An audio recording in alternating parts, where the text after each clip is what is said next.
दिवंगत अजित पवार की पत्नी सुनेत्रा पवार ने ली महाराष्ट्र के डिप्टी सीएम पद की शपथ। महाराष्ट्र के पूर्व उप मुख्यमंत्री और पति दिवंगत अजित पवार की राजनीतिक विरासत अब उनकी पत्नी ने औपचारिक रूप से संभाल ली है। सुनेत्रा पवार ने महाराष्ट्र के डिप्टी सीएम पद की शपथ ले ली है। लोक भवन में राज्यपाल ने उन्हें पद एवं गोपनीयता की शपथ दिलाई। इसी के साथ महाराष्ट्र को पहली महिला डिप्टी सीएम मिल गई। सुनेत्रा पवार के शपथ ग्रहण के दौरान सदन में अजित पवार अमर रहे के नारे लगाए गए। इस अवसर पर मुख्यमंत्री देवेंद्र फडणवीस और उप मुख्यमंत्री एकनाथ शिंदे भी मौजूद थे। हालांकि सुप्रिया सुले शपथ समारोह में नहीं दिखी।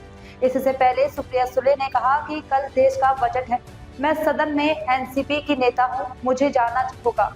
मैं पहले अपने पुणे फिर दिल्ली जा रही हूँ, मुझे शपथ ग्रहण के बारे में कुछ नहीं पता।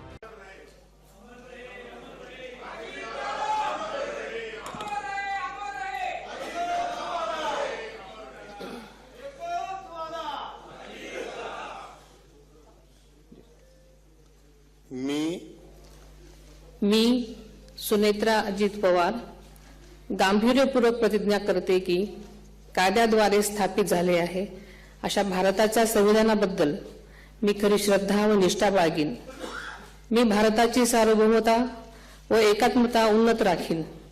मी महाराष्ट्र राज्याची उपमुख्यमंत्री म्हणून माझी कामे निष्ठापूर्वक व ससद्विवेक बुद्धीने पार पाडेन आणि संविधान व कायदा यानुसार सर्व तऱ्हेच्या लोकांना मी गांभीर्यपणे व निपक्षपातीपणे तसेच कोणाच्याही विषयी ममत्वभाव किंवा आकस न बाळगता न्याय वागणूक देईन।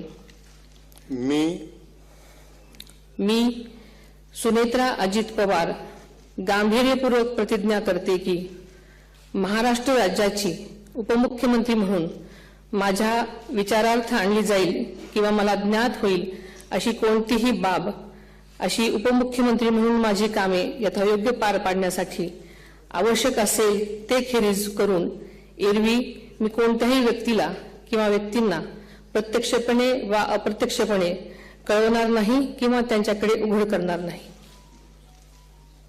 धन्यवाद।